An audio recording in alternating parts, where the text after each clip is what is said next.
Most often, when we don't succeed at something, it's not because we don't have the desire, it's not because we don't have the know how, it's because we don't have structure. We don't have a routine. We don't have a way that sets it up automatically to get done, and so it doesn't get done. Hey, that's what we're talking about tonight. We're talking about routine and how routines can set us up for fasting success and ultimately for reversing our diabetes. Hey, I'm Dr. Dwain Woode. That's Wood with an E. The E stands for endocrinology. Here on the channel, I educate, I empower, and I encourage you to take charge of your health and your life, avoid complications, and go to the next level. I'm talking to adults with type 2 diabetes. Yeah.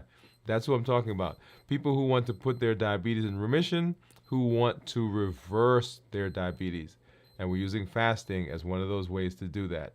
If you're new to me, go ahead and put new in the comments because we'd love to welcome you with a hand clap and some music.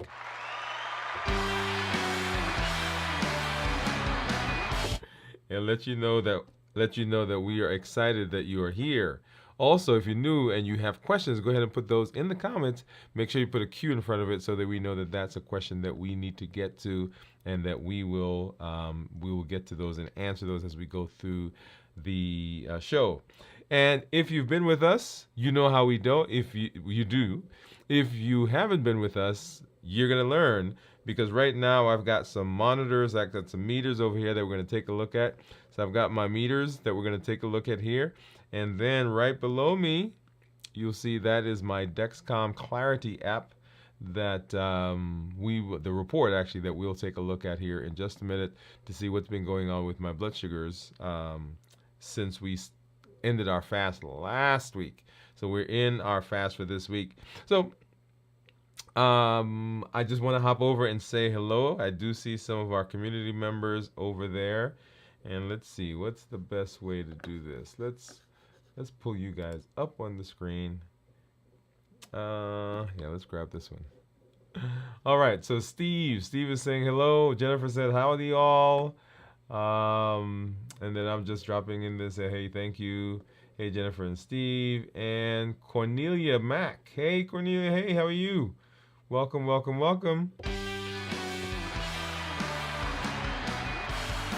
Glad that you are here hanging out with us as we go into this show. So let's hop over and let's do some of our standard things. Let's do our check-in. Yeah, let's do that. And I am always excited when we talk about checking in because, as you know, checking in is really it is walking us through the things or the places where people will have issues. Before I do that, let's set a little backdrop. Okay, let's go back and let's talk about what exactly we're doing. Those of you who are here, you kind of understand. But if you're just catching up to us, if you're just finding us, if you are new to the channel, if you're new to this space, what we're doing is we're working on our metabolism. We are working specifically on reversing diabetes, right? So you hear me say we're talking to adults with type 2 diabetes who want to reverse their diabetes, who want to get off of medications, who want to improve their metabolism, who want to put their diabetes in remission. All those words you hear me say. Well, what does that mean? That means that our goal is that you who are watching and me are able to manage our diabetes in a way that we're getting all of the benefits of this idea of reversing diabetes.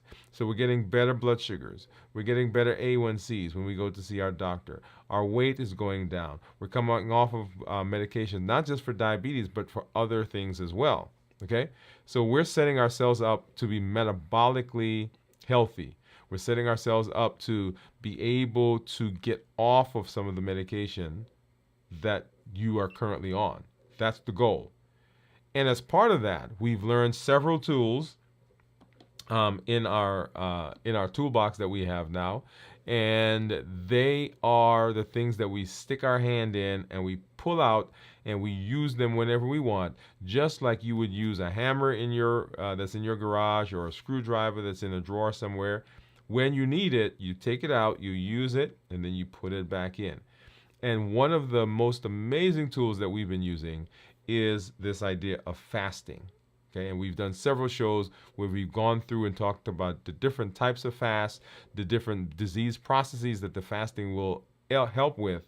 And so we are using fasting as one of the tools. Notice I say one of the tools because there are several tools that we have learned that we have access to.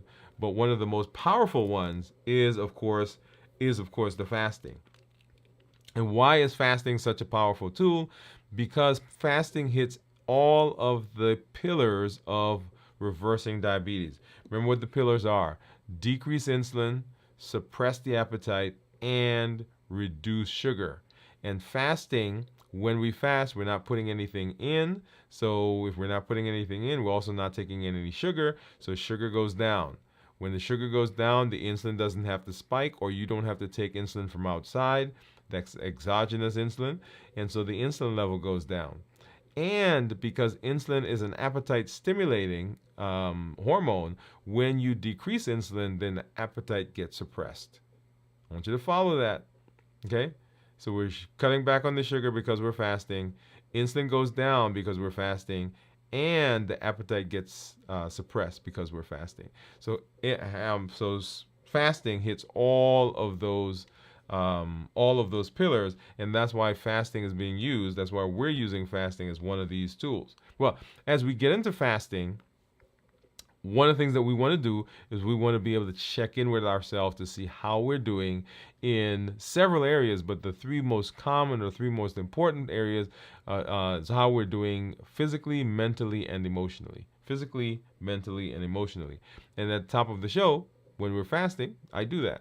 I do a check-in. Okay. So the check-in really kind of hits all the places where people will sometimes struggle, right? In how they're feeling physically, how their mentation is going, and then how they're feeling emotionally. Now, let me hasten to say that anytime, and let me come back to this screen because I want you to hear me, I want you to see me. Anytime you are working on anything that you are trying to change, you've got to develop a way of checking in with yourself. And typically the things that you want to ask yourself fall into these categories as well. How are you feeling mentally, physically, mentally, and emotionally? All right, so let's talk about me. So I am not doing a good job of resting. Can I just throw that out there? I was on my way home tonight, and I actually had to call a friend. I was coming from the office, and which is not that far away. I had to call a friend and talk with him because I was so tired. I was tired, and I've been staying up late. And there are a lot of things that I'm working on, and because of that, I'm not getting the rest that I need. Okay, so I'm just going to throw that out there. And so just like last week, I'm feeling more tired than I was in the past, right? So weeks leading up to now, I was getting good rest, and I was not feeling fatigued. But this week, I'm feeling fatigued, and I think on the heels of last week, probably feeling it a little bit more. In terms of my energy level, in terms of feeling like I'm drained, I don't feel like I'm drained, but I can't tell. You know how you have that feeling when you haven't slept well or haven't slept much, kind of almost a little laggy, maybe a little achy, and that I am feeling that this week. I'm not feeling palpitations. Someone in the office asked me about that this week, about palpitations. I'm not feeling lightheaded, dizzy, sweaty, and we'll take a look at what my blood sugars are here in just a minute, so that we can see where I am. And it's not a blood sugar issue, right? So I'm not having any of those symptoms, and also because I'm not on medication for diabetes, then I am not feeling the symptoms of blood sugars going down. And we'll take a look at that in my meter here in just a little while. Okay? So physically, that's how I'm feeling. Mentally, I think I'm pretty clear. On the way home, when I was talking to my friend, I was a little sleepy, and so I could tell that I was a little bit delayed. But came home, took a shower, came in here, got ready for the show, And meditation wise, I think I'm doing pretty good. I'm not feeling dull. I'm not feeling foggy. I'm not feeling as though I'm walking through a bubble, right? That kind of feeling that people talk about, feeling like they're in a bubble sometimes. I'm not feeling any of that, but I can tell that I'm tired, right? All right. And then emotionally, this all kind of flows together. So how you feel emotionally sometimes comes from what your energy levels are and what you're thinking, all of that. I am excited because we got some things that are going on this week that I finally got some. I got a plan. Let me say it that way. So I've got a plan, and so I am going to be getting better rest, right? Because that's now behind me. I've got that moving, and I don't have to stay up as late. So anyway, so I'm excited about that. I'm not feeling depressed. I'm not feeling down. Actually, that I think gives me some energy. Okay, so that's how we're feeling physically, mentally, and emotionally. And you always want to check in with yourself. Like I said, anytime you want to change something, you've got to check in. And these are the areas that I recommend that you look at whenever you're dealing with that. Okay, so then let's take a look at my blood sugars, right? So let's see what's been going on. And on the screen now, you should see that's my Libre 3. I think this is a plus. Libre 3 Plus. And as you know, I actually wear, let's see, can you see that? Maybe this way. I've got two monitors on. This is the Dexcom G7. This is the Libre 3 Plus. I don't have a Stello, and that was the third one that I was wearing at one point, but I don't have that. That's the over-the-counter version of the Dexcom. Okay, so don't have that. So on the screen, you'll see this is my my Libre 3, and so for most of today, I've been in my range. So I've set my range actually this from 70 to 150. So it'll alarm at 150. Normally when you first get these things and you set them up, the default is 70 to 180. But I want to know sooner if my blood sugar is going up, right? So that's just my personal, that's me. I don't want it to get to 180 before I know, right? So then if it's lower, I can make some decisions about some things that I eat and maybe walking a little bit more, drinking more water. So I could do some things before it gets to 180, right? So it'll alarm. Of course, sometimes I'm at the office and it alarms and I can't readily do something about it, right? So this is my Libre. And here's my Dexcom, and just like the Libre, you'll see that for most of the day I've been in the target range. Now this one will allow me, if I put my finger, I can actually track and see what the numbers have been throughout the day.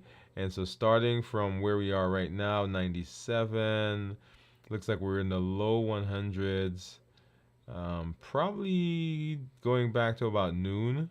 Let's see, so 100, 110, 115. All right, so right about noon is when it got into the one teens. And then before that, 120s, 130s, 120s, 130s. Oh, think I saw 140 there. Yeah, 140, that was at 1 p.m. Oh, and I didn't tell you, so right now I am 24 hours plus.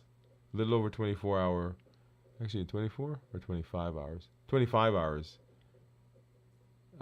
in my fasting, okay? And let me change this to a 24 hour, so you'll see going back, so right at 6 a.m., so we're in the 150s, and then going back to last night, right around this time, I was 160, then I went down, and then came back up. So probably 2 hours before this, I ate. Okay, and so that's what we're seeing there. And then once I went into fasting in earnest, right? So that's this first 6 hours. Remember, when we talk about fasting, those first 6 hours, that's kind of the postprandial phase, right? That's the body uh, digesting, blood sugars are high, insulin is high, energy levels are high, and then as the body begins storing some of that, then the blood sugars go down, insulin level goes down, and so forth. Okay, and so that's what we're seeing right now. All right. So let me put this one back on the screen, and then let's take a look. Let's go over, and then we'll take a look at my monitors. So I've got a Keto Mojo, which gives me just both blood sugar and ketones, and then a contour. So let's go ahead and grab one of these strips out. We'll get that into the contour. And then Keto Mojo will start with the glucose. And if you are out there and you are fasting, let us know where you are, how many hours you've been fasting, if you are fasting currently. And I'm also going to open this up. This is the ketone strip. And then go into our little container, and then let's see. Let's grab. I like the white ones. I like these little guys. All right, so I'm going to grab 2 of those. And as you know, this one, you basically screw the top off. And then I don't typically use a lancing device. Let me move this off the screen for a minute. I don't typically use a lancing device, so I just grab a finger, and then I feel that. And these lancing devices are typically, they're small, and so they hurt more. All right, so there we go. So we got a drop of blood there, drop of blood here, get that started.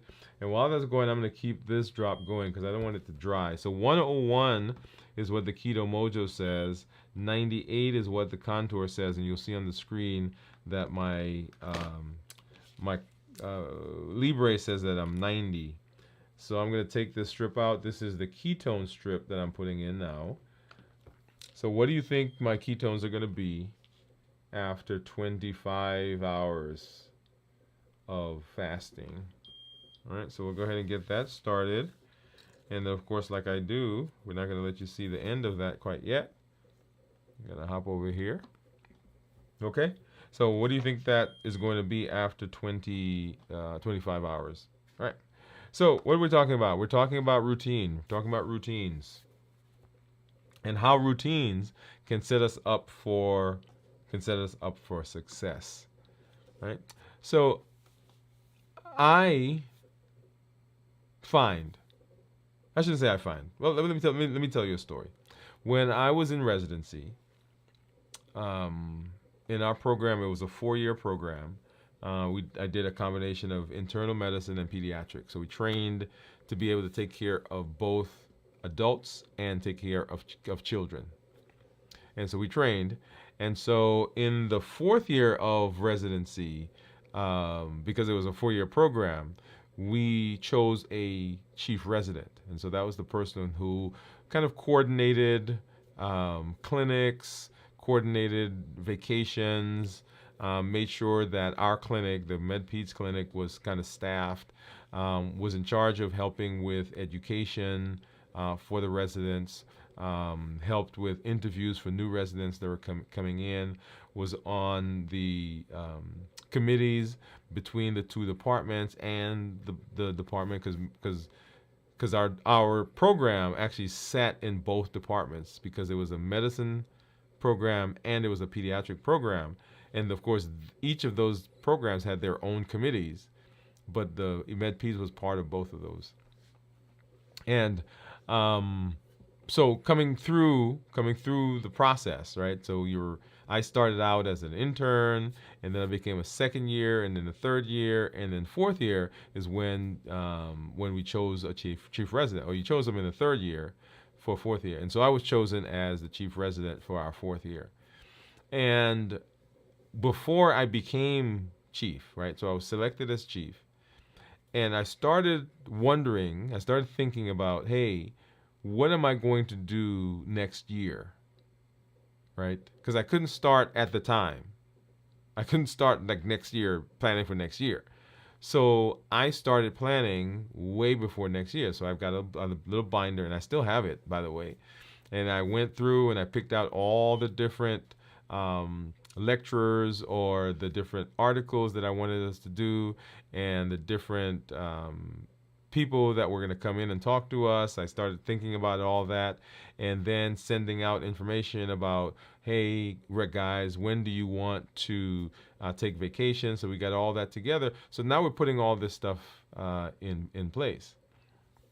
I'll tell you, when I think back to that time, the routines that I put in place, the process that I went through in organizing prior to getting into the position was what helped me be successful.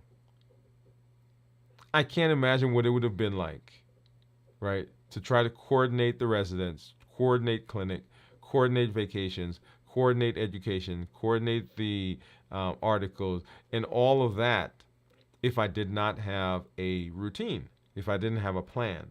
And so I actually developed a daily routine that has changed some, but it basically is the kind of structure. Like when I'm at my best, it's because I've fallen back to this routine that I developed during residency. When I'm flowing, when things are going well, when things are when I know where things are and how things are going, and I can tell you, hey, this is what's happening here and this is what's happening there, I'm back into that mode. And when I come out of that mode, if I am not doing a good job, it seems as though things don't run as smoothly. And so for all of us, when we are working on any improvement, when we're working on any project, if we have a structure, then what we do gets better. What we do is more efficient. What we do gets all of our energies and all of our mental resources applied to it. Otherwise, we're wasting our time because things are not structured and things are not together. And so that also goes for fasting. When we have a routine, then our fasting is more successful. Our fasting is not such a chore, right? And our fasting goes well. So we're going to talk today, or during this episode, we're going to talk about your daily routine, right? And we're checking in, once again, we're checking in at a little over 25 hours, right? This is our 24-hour check-in, but it's a little over 5 hours. So how establishing daily routines or daily habits enhances your fasting journey. So why routines matter? Why do they matter in fasting? Because all you're doing is you're not eating, right? Because that's it. In our case, we're drinking non-calorie containing liquids, but we're basically not eating, and that should be it. Well, there's more to that, right? Because I just said we did a check-in a little while ago where I'm looking at physically, mentally, and emotionally. So fasting is not just about not eating. It encompasses all of those different areas. And because it is so intertwined in your life and intertwined in your emotion and intertwined in how you feel physically and mentally and emotionally, then having a structure, having a routine, having a way that helps you get through it helps to stabilize you during the fasting. Okay? So one of the reasons that's important, it provides structure and it provides stability during fasting.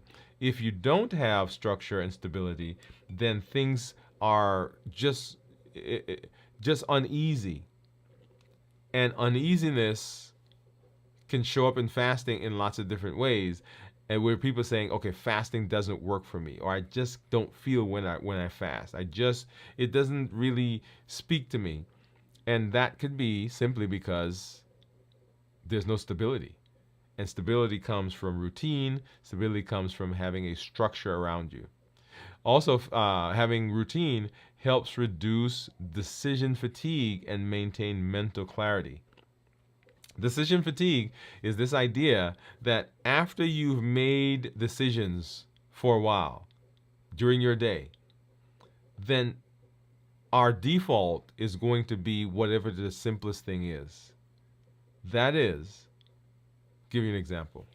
If you decided that you are not going to eat cookies, whatever cookies, oatmeal raisin, by the way, that's the. So if you decide, okay, I'm not going to eat cookies, okay, that's my decision.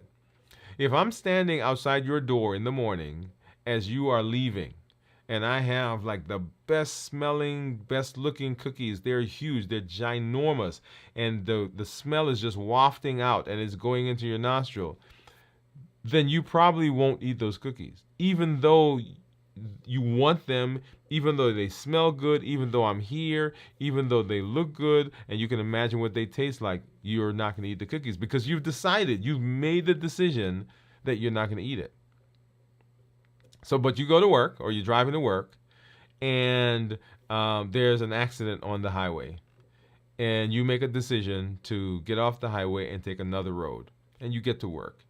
And you get to work, and as soon as you get to work, your boss says to you, hey, you know that report that we were supposed to do for tomorrow, it's actually due today. Can you go and work on it? So you sit down and you're working on that report, and you're making decisions about what to put in, what to take out, because now we've got a shorter period of time to get it to them. And then you have a meeting right before you have to turn the report in. You have a meeting, and in the meeting, you guys are making decisions about what we're going to do in the fourth quarter and some things that we've got to take care of so that we can set ourselves up for success in the new year. And so they're asking your opinion. And so all day you're in the process of making decisions. You're making decisions about one thing or another. You have to make a decision about going to lunch. You have to make a decision about what you're going to eat at lunch. You have to make a decision. Well, hey, you know, we're running over, so all of us can't go to lunch. Let's just send part of the team to lunch while the others work, and then when they come back, the rest of the team will go. Okay, who's going to go to lunch now? Decision that you've got to make. Now, after going through that process, you're coming back home, and I'm standing there with those same cookies. They look just like they did the morning when you left. They smell just like they did when you left the morning, right? You know what the likelihood is?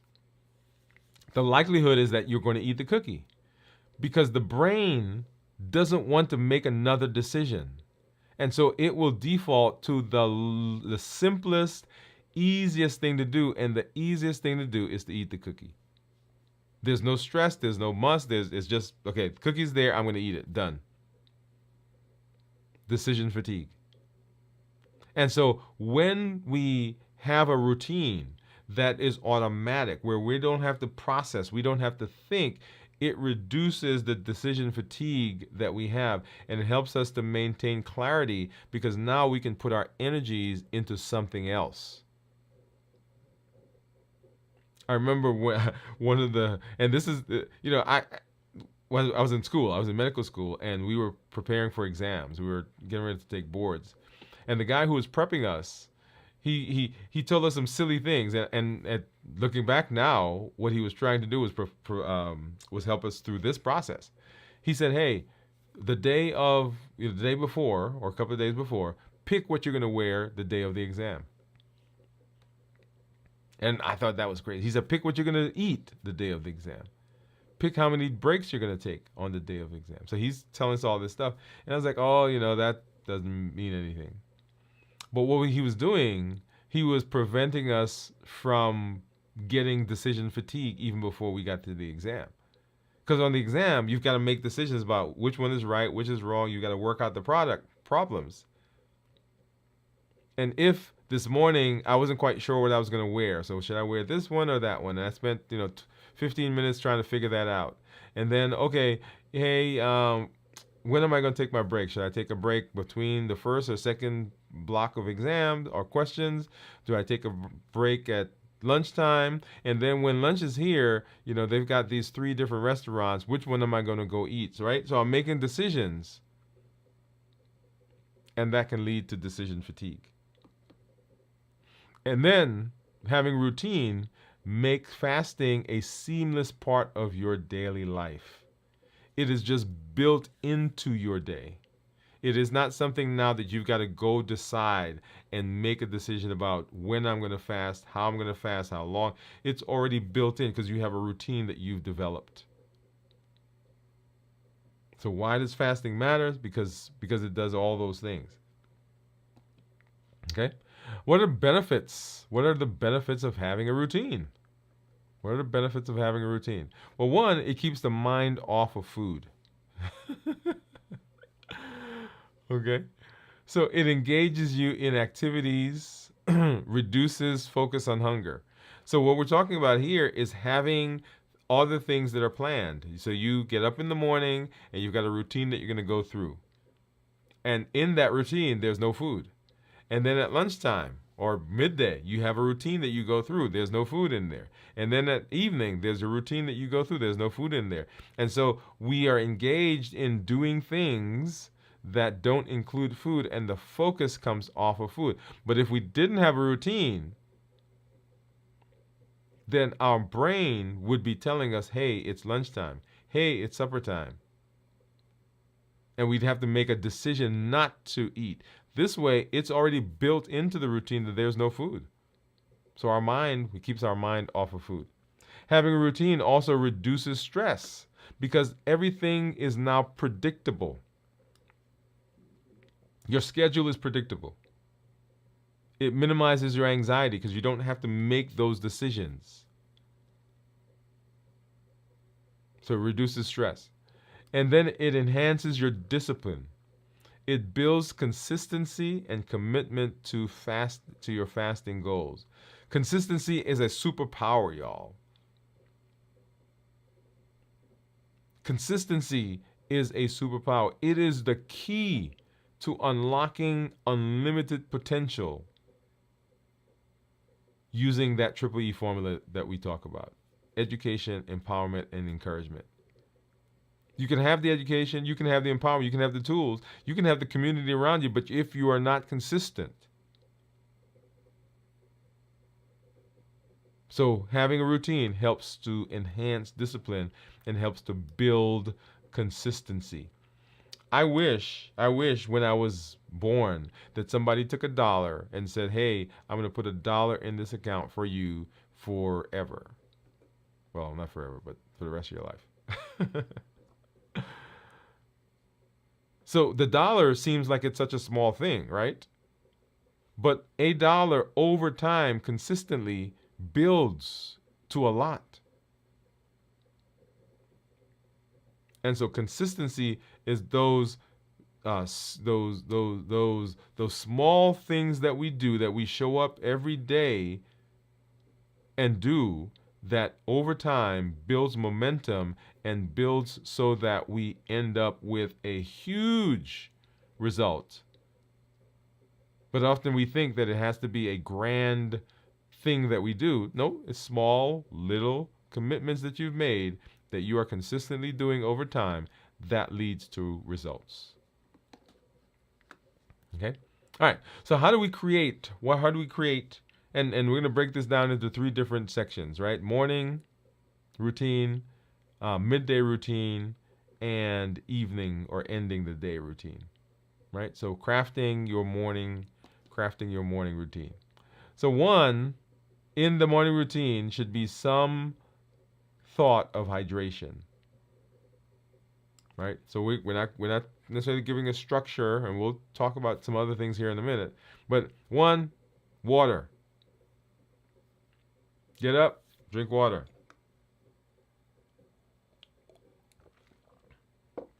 Hydration, it ushers you into the fast, or keeps you in the fast. It is something that you're doing. It is just distracting. It helps to refresh you. So include that in the morning routine. Also, you want to do, so you have to have some mindfulness practices. Mindfulness practices. Mindfulness means being present here with all your faculties and experiencing the now. Not physically being here but thinking about yesterday, or physically being here and wondering what's coming on for the rest of the day, but being mindful, being present right here. How am I feeling? How did I sleep? How's my body? How's my physical body? How is my mentation? How is my how are my emotions? So being mindful and understanding where you are, and then setting the tone for the day, because now I understand me. One of the things that we do in the office in the morning is we do what's called a huddle, a team huddle. So we sit around, or get around. I shouldn't say sit. Right? We stand around, and often what we do is we just go around the room and hey, how are you doing today? How was your night? How did you sleep? Did you do that thing that you said we were going to do yesterday? Right? So we're going around and we are being mindful. We're being present for the people that are there. So at the end of huddle, I can know what has happened. Okay, well, maybe this person has a headache, or this is going on in that family, or this is happening here, or this is a place where I need to pay more attention because I'm mindful. And sometimes we're sitting or we're there and we're talking, and people are going, "Well, you keep talking." Well, keep talking because I'm trying to sense what's going on. Okay, being mindful, being present. And then you want to set intentions. What are the intentions for today? Reflect on your fasting goals, right? So we're talking about fasting. What are my goals? Am I getting into the fast today? Am I continuing the fast today? Am I extending the fast today? How many hours am I going? So what are my goals for today? Because I'm setting that now so that if something happens during the day that tempts me, I already know, no, I'm not breaking the fast because I said I was going to go 24 hours and it's only 10 hours. It's only 12 hours. It's only whatever number of hours. If we don't do that, though, then the temptation comes and we are it's much easier for us to succumb to that. All right? Set intentions. You want to use affirmations to strengthen your resolve. I will do a 24-hour fast today. I am going to complete a 24-hour fast today. I am setting myself up for success. I'm improving my metabolism. I'm reversing my diabetes. The mantras, those affirmations. And then some light activity. So boost your energy levels by doing some light activity. So I'm not talking about going and intense workout, but just some walking even. And I've been doing walking, well, all kinds of times of the day because we're doing a new. I think I mentioned we're doing a new project, but it has been so invigorating for me. Just walking. Okay. All right, and then maintain momentum during the midday. Stay busy. Stay busy. Have a routine. Have things that you've planned. It helps you handle energy dips. So deal with those. Don't let those just kind of come. Right? You're going to feel, particularly if you're not rested, like I'm rested, you're going to feel those dips particularly as you do extended fasting, and particularly if you're not used to fasting. Right? Someone said to me, "Oh, my stomach is growling, so that means I'm hungry." No, it just means you're empty. Right? So sometimes we'll feel a change in our energy, and we think, "Oh, that's because I'm hungry." No, it's just maybe your body's transitioning from carbs to ketones. And then avoid triggers. Avoid triggers. Now, this is one that I've got to work on, right, in some instances. So I told you before that at the office, at our hospital, sometimes I'll go downstairs to the cafeteria to get something to drink. But I'm going down at lunchtime, right? Clear trigger. So what I need to do is I need to get whatever I'm going to drink and just stock it in my office so I don't have to go downstairs on those days when I'm fasting. Because when I go down, I see the stuff. I may not eat it or break the fast, but it makes the fasting more challenging because now I have the sight of that fried chicken. I have the sight of that meatloaf. I have the sight of that lasagna. I have the sight of those wings. I have the sight of that salad. And it's in my head, and it makes it more challenging. Okay, so avoid triggers. And then in the midday, just like we did at the beginning, hydration, hydration, hydration, hydration. How many times did I say that? That's it. Yeah, one more time. Hydration. Make sure you're hydrated. Otherwise, you're going to be lightheaded, dizzy, sweaty, palpitations, and all those, and even feeling nauseated. When I'm not, and sometimes that's why you see me drinking, because I want to make sure I'm drinking something, because I will get nauseated if I haven't had enough to drink during the fast. I mean, other times not necessarily so, but during the fast. Okay? And then ending the day. Ending the day. One of the things that I propose and I recommend to people is what's called bookending. Bookending. So bookending your day. And you may see back here, maybe you can. So I've got some books there. And these things, right? So right here, there's a microphone. And on the other side, over here, there's a little robot, two robot guys. And they, right, but books are between them, and those are my bookends. They're keeping the books upright. And so bookending simply is having something that you do in the morning that sets your day up for success, and something that you do at the end of the day that closes the day. Right, so bookending. So when we talk about ending the day strong, right, so what is your routine that you will use at the end of the day? So you do some relaxation, right, read a book, do some journaling, listen to music, play some music. That's why I recommend everybody learn how to play an instrument. Learn how to sing. Learn how to do something. So then you can go create your own music. So relaxation. And then reflection. Thinking about, okay, what went on today? I have an app that I use called Day One. And in Day One, and let's see, do I have... I think I actually did I actually did one of these. I did a show where we went through Day One, but I'm going to pop this up here really quickly. And I'm just making sure there's nothing that you can't see on the screen. Nothing that you shouldn't see on the screen. All right, so there's my journal. Okay. And so I use this app to journal. I stop in the car before I leave and I make notes. Okay. There are days where I leave and I've got to go somewhere quickly, and so I use my Notion. That's the other app that I use. But for this, for if I'm doing something and I'm at the end of the day, before I leave the office, before I come home, I want to get some stuff out of my head. Boom, there it is. I use my Day One. Okay, and then of course I have my Notion, and we'll do more about Notion, I think, in another setting. Okay, so reflection. So what went on today?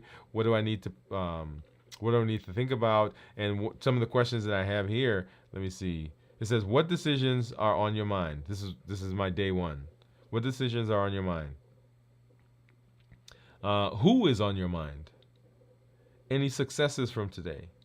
And anything on your mind that we need to pay particular attention about, particular attention to, right? So just 4 questions. You can make it as detailed as you want, but I find that just having simple questions, 4 normal questions, boom, it just helps me. I can put that in, and I can, within those questions, I can actually be as expansive as I want. But they're prompts. And then, let's see. And then prepare for rest. Prepare for rest. So what is your bedtime routine? What's your bedtime routine? And then plan for tomorrow. What things do I have today that I need to take over tomorrow? What was successful? What is my day going to look like tomorrow? Right? So we're ending the day strong. And then some tips for maintaining your routine. Because you can have a routine, but if you are not doing a good job of maintaining it, then we're back to the same thing, right? So set reminders. We all walk around with these devices now that are amazing. Set reminders on your phone. Yeah. Use apps to keep you on schedule. Today I was at the office, and in between patients I was working on setting up my calendar and so forth as we move into this quarter and then prepare for things that we're going to be doing next year. So I was setting that all up, because if I don't do that, then it's just stuff in my head and I'll miss it. Right? So set alarms, use apps, keep your schedule together. Get an accountability partner and share your routine with a friend or with a group. That's why I love this space, because we get to do that. Accountability, right? Somebody who may say to you, or who will say to you, hey, did you do that thing that you said that you were going to do, right? Keeps you accountable. Did you get up this morning? Did you do your routine? Are you still fasting? Are you doing a 24-hour fast, or are you doing a 72-hour fast? Right? Share that with your group.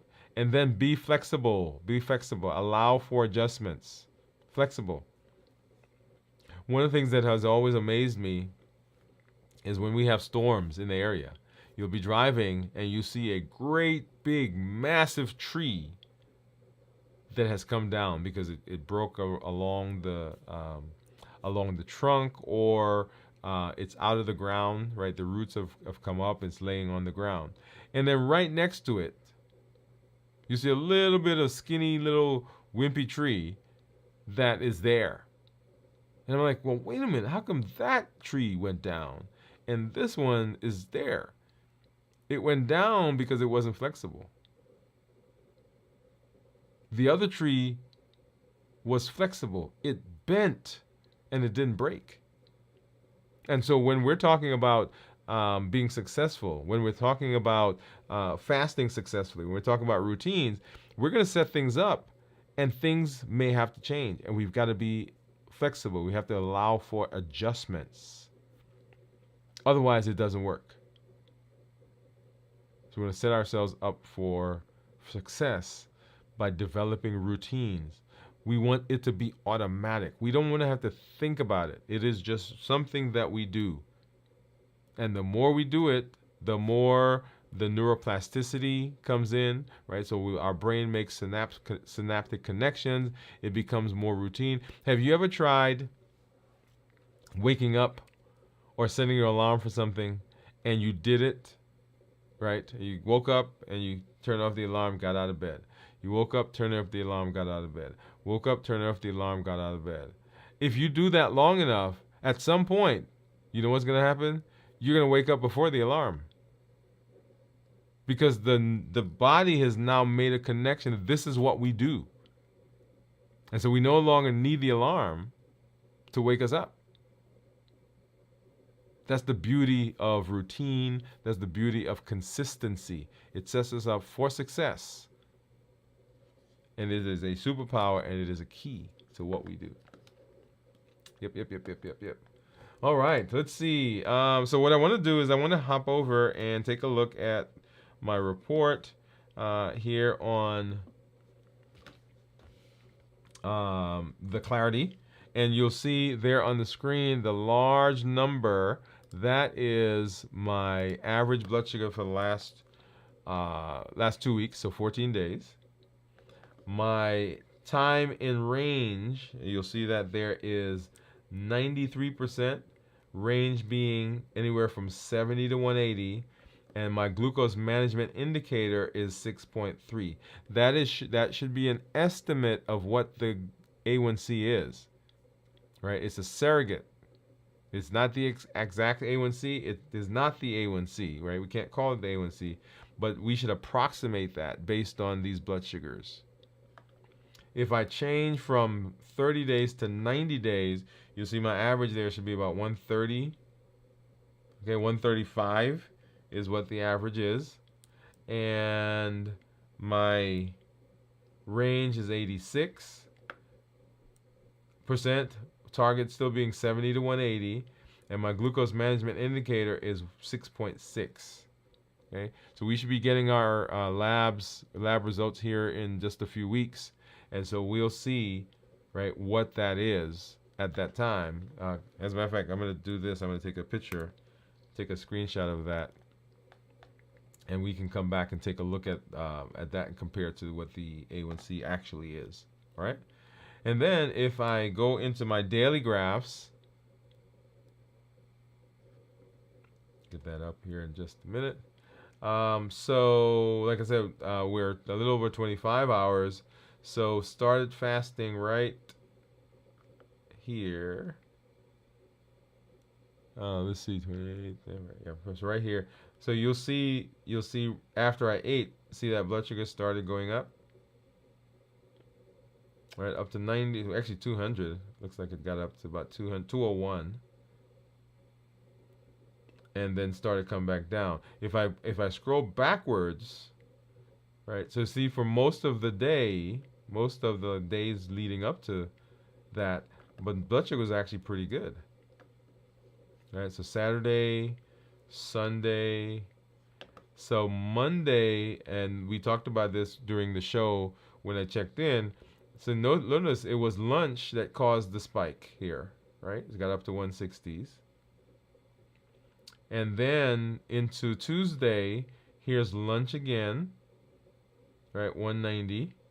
But for the rest of the time, the blood sugar is pretty good because when I'm not, well, let me, you guys seeing all of that? Yeah. When I am not doing an extended fast, I still do like a 16, 18 hour fast. So when I finish eating at night, I don't eat again until about noon the next day. Sometimes 1 o'clock the next day. Right? So I'm still doing that. And so that's why you see down here, blood sugars are still relatively stable. And it's not until I start eating here and then eating here that the blood sugars spike up. Okay? All right. So anyway, so starting there, blood sugars are 100. And then 24 hours later, 99. So let's hop over and let's see what you think my ketones are going to be. So I want to get this off the screen. We're going to need to turn on this guy. And let's get our Keto Mojo. And you'll see there when I ended my fast last time, I was 100 with 0.2 ketones. Or shouldn't I say it ended. When I did my ketones on Monday during the show, that's what it was. And I had been eating since Friday, the day before. Friday, Saturday, Sunday, Monday. So about three days I had been eating for 3 days. And so now you'll see on the screen my blood sugar is 101. And then my ketones are 0.6. And that was, like I said, a little over 25 hours of fasting at that point. If I look at the graphs, the turquoise line, those are ketones. And then the tan line that you see, that's a blood sugar. So that the blood sugar, as the blood sugar rises as I've eaten, then insulin comes out because insulin has to now deal with the blood sugar to bring it back down. Or you have to take insulin as a shot.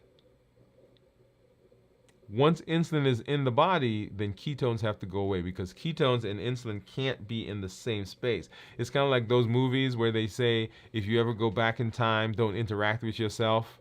Or it's like matter and antimatter when they come to, when they're in the same space, badness happens. So that's the idea. So insulin and ketones can't be in the same space. So if insulin goes up, then ketones have to go away. But as I started eating, or as I started fasting again, right, then my blood sugars are coming down and my ketones are going up. So blood sugar was 101, I think is that what it was? Yeah, 101, and my ketones are 0.6. And so as I continue in the fast, so at 48 hours, we should see the blood sugar coming down even more and ketones going up. And then definitely by 72 hours, we should see higher ketones, lower blood sugars. Now, when we talk about ketones, ketones that are less than 0.5 are considered normal. 0.5 to 1.5 is considered nutritional ketosis, and then above 1.5 is considered therapeutic ketosis. So if we're talking about improving metabolism, let me change my scene here. If we're talking about improving metabolism, if we're talking about fat burning, if we're talking about weight loss, insulin, improving insulin resistance, improving blood sugars, suppressing appetite, all of those things are benefits that fasting provides. If we want to supercharge that fat burning, then we want ketones to be at least 0.5 or higher.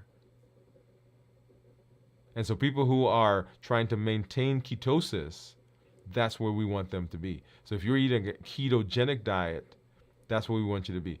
In fact, most of us at some point during our day will have some ketones. If you haven't eaten overnight and you went to, well, not even if you went to sleep, if you just haven't eaten, then if I check your urine or check your ketones, it's possible that you have some ketones. Not like 0.6, 0.7, 0.8. You probably have 0.3, 0.4. But we all can have some ketones. Those are considered normal. And then, of course, as we get to 0.5, that's where we get into the therapeutic ketosis and so forth. We do a expanded deep dive into fasting on Fridays. So come back and join us. You can also go back and look at one of the shows that we did, like last Friday. That was a good one. Well, on Fridays, that's when we do the expanded version of a deep dive into fasting. All right. Okay, so we've looked at my ketones. Yay. So 0.6, so I'm excited. And the ketones for me means that my body is burning some of this stuff right here, y'all. That's right. See, I tell people that I'm working on a 6-pack. I'm working on that pack right there. This one. Not all 6 at one time. Just this one right there. We had a friend of ours, a colleague of ours, a really nice person recently posted some pictures of their body transformation, and it was amazing to see.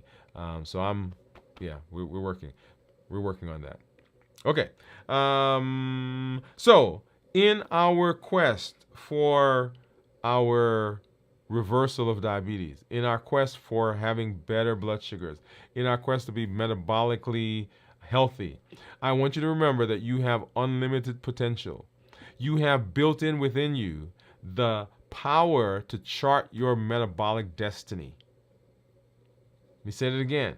Within you is the power to chart your metabolic destiny. Whatever's happened in the past, whatever decisions you've made, whatever complications even that you've had from the decisions you made about your health, that does not have to dictate what happens in the future. You can right now make a change because you have unlimited potential. Do you know what potential is? Potential. Potential is unrecognized. I shouldn't say unrecognized. Potential is unseen. Unseen existence of something. What do I mean by that? It is the ball that you throw up in the air, or that brick, that we know it's coming back down. It's the brick is still in the air, right? It's reached the height, but we know it's coming down. And you know how we know it's coming down? Because you wouldn't go stand under that brick, would you? Nope. Because you know, hey, if I haven't seen it come down, but the potential is there, and it is coming down. So within you is that unrecognized, realized, as not as yet realized ability. And we want to tap into that. And we do that with the Triple E formula for success. We educate, we empower, and we encourage. We educate with the blogs, the podcast, the show that I do. All of that is with education, because the goal is to change your mind, change your mindset, and switch it to get you to think a different way, to get you to have a growth mindset rather than a fixed mindset, to let you know that you are not just the sum of where you are right now. You can improve, you can expand, you can get better. We empower with the tools that we learn. All the tools, right? Emotional intelligence, mindful eating, how to create a menu, how to create a meal. We learned the heat model. We learned the COPE model. All those things are tools that you now have in your bag that you can pull out and use at any time. We educate, we empower, and we encourage with the community that you are part of, the community that you enrich when you come and you tell your story, and we see the successes that you're having. Unlimited potential, education, empowerment, and encouragement. Remember, there are some things, as you've made decisions about your health, that you've made decisions about how you are going to treat your health. The big place where we all have some challenges is in the food that we eat. I tell people you get a bigger bang in your health from what you do in the kitchen versus what you do in the gym. We did a show that the question was, does what you do in the gym outweigh what you do in the kitchen? And the answer is no. So food is that big thing. And there are some things that push us in the direction of breaking our fast, getting off of a meal plan, eating things that we don't want to eat. And that's given by the HEAT model. And the HEAT model: habits, emotions, access, and taste. Habits, emotions, access, and taste. We don't eat because we're hungry. We eat because of that routine that we've gotten into. We go to the movies and we eat popcorn. It's Tuesday night. We get together with friends. We drink coffee and we eat a bagel or we eat a muffin. We get up in the morning and we're not hungry, but we have a taste of strudel. Right? So we eat because of the routine. Everybody's getting ready to go to lunch at lunchtime, and we see those social cues and we get up and we go even though we're not hungry. I have broken the fast before, accidentally, because of routine, right? So you go, and even one of our community members said this last week, right? She went into her garden and she was picking some stuff. She was fasting. She had been, I think, 24, 36 hours, something like that. And she picked a tomato and without even thinking, ate it. Because that's what she does when she goes into the garden. Habits. We eat because of emotions. We're angry, we're lonely, we're tired, we're frustrated, we're bored, we're mad, we're depressed. All of those emotions, when they get strong enough, will push through your decision about food. I want you to hear me. When when that emotion gets strong enough, the decision that you made about what you're going to eat or what you're not going to eat and how you're going to eat, that goes away because the emotions are crashing through it. It's kind of like that car, right, on the roller coaster that gets high. It's going on a roller coaster and it gets to the top. When it gets up top there, you can yell and scream and fuss and jump up and down all you want, but that car is coming down the other side. And often we allow our emotions to get to the top here, and then we try to stop it. No. The place to stop it is before the car gets up there. So that's why we want to become emotionally intelligent.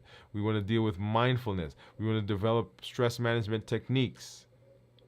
But we eat because of habits. We eat because of emotions. We eat because of access. Things are just around. You're walking through the office and that coworker has that dish with the candy and you grab one, not because you're hungry, but just because it's there. I know at our church, right, they have a little candy dish. And sometimes I come in the morning and I'm going into the sanctuary and I stop in and I grab a candy. Not because I'm hungry, but it's there. There's certain things I can't bring into my house because I'm going to eat it. I'm telling you, I'm going to eat it because it's there. Habits, emotions, access, and then we eat because of taste. Taste, taste, taste. The perfect combination of sugar, salt, and fat. The bliss point. That's what the manufacturers, that's what the food producers want. They want you to be able to eat it and not just say, okay, this is good, I'll eat some next time. But hey, let me get some more of this stuff here right now. You can't just have one. And we're not usually chasing food. We're usually chasing what the food does, the memory that it brings back, the calm that it comes over us when we eat that food. I tell the story. I go to New York. I'm from New York. That's where I grew up. And every time I go to New York, I'm stopping to get some pizza, some hot dogs, and some Chinese food. Pizza, hot dog, Chinese food. I'll call a friend up. Hey, can you take me to that place? When my sister picks me up, hey, can we stop off at that place? And the question was why? Did I just love pizza? Did I just love hot dogs? Did I just love Chinese food? Well, it turns out as I processed it, my dad used to buy that stuff for me and for us. And so he's been gone now. He's passed away. But when I go to New York, it brings a connection. And so even as old as I am, there is that connection that's there. So we eat because of taste. That time when we went to that place, we ate that thing and we felt that way. The heat model. Your call to action is this. When you show up, when you come, I want you to join the challenges. Get in there and do them. Every month we have a challenge. We'll be revealing the challenge for this month on our show coming up on Monday, Dwain Woode MD Live. Every month we have one. Don't just let them be things that are on the shelf. Get in there and do them. This is your opportunity to practice, to put into practice the things that we're learning so that you begin developing the tools so that when you need them, they are available. You can't wait until you need them to then work on the tool. So use the challenges. When you come, also tell your story.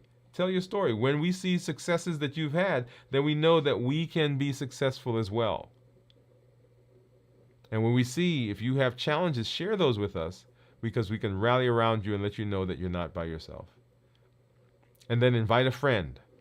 There are over 1 billion people on the planet that have diabetes or prediabetes, not to mention the ones with heart disease, high blood pressure, high cholesterol, fatty liver, polycystic ovarian syndrome, right, and on and on and on and on. You can be the voice to change the trajectory of your community, of your family, of your church, of your community center, of your doctor's office. Hey, say, look, there's this place, there's this thing that we can go do. We can watch. We can go through this together. We can go through the challenges. We can do we can work on our mentation. We can learn some of these tools so we can put those in our bag so we can use them when we need them. And don't just send somebody, right? I want you to be an ambassador, be a mentor. Say, hey, let's do this together. Say, everybody in our family doesn't have to die of complications from diabetes. They don't have to die of heart disease. They don't have to have fatty liver. They don't have to be on all these medications. We can make a change because we have unlimited potential.